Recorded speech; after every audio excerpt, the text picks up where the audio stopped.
Приходите за ова година се надфрлени како и од минатата 2017 за 11,1% и до овој момент заклучно со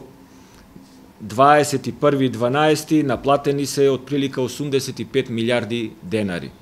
Како реков, тоа е 11% надфрлање во однос на 2017, а секако е надфрлање и над плановите кои што беа зацртани пред Царинската управа. За точни суми ние ќе почекаме да дојде 31.12 да дадеме точни бројки за надфрлањето над планираното. Секако ова наплата на приходите од една страна се должи на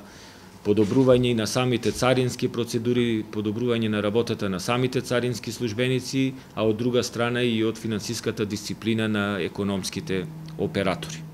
Од новиот софтвер за царински декларации е предвидено во почетокот на февруари да почне со пилот проект во одреден број на испостави во ведувањето на самиот софтвер, кој што се планира да биде конечно пуштен во продукција на крајот на вториот квартал на 2019. Сметаме дека овие 2 месеци или 3 од февруари до јуни се доволни за да со пилот проектот се увидат одредени работи за да што подобро се воведе во продукција и со помали проблеми софтверот. При тоа би нагласил дека големо учество и прилагодување треба да направат и од другите институции кои што контактираат и кои што користат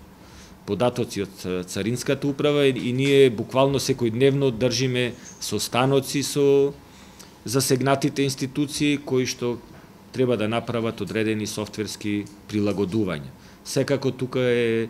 во план и обука како на царинските службеници, така и обука на самите економски оператори, бидејќи верувајте, ова драстично ќе го смени самиот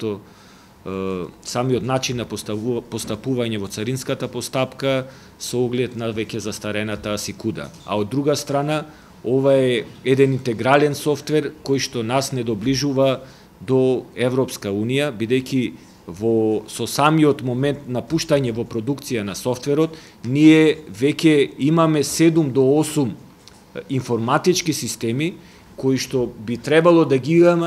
имаме со денот на пристапување во Европска Унија. Значи, Царинската управа е меѓу првите институции кои веќе почнува да се прилагодува на условите кои што се бараат од страна на Европската Унија и тука ние ќе сме прва царинска управа во регионот која ќе има ваков интегриран софтвер, бидејќи тука ќе бидат вклучени сите овие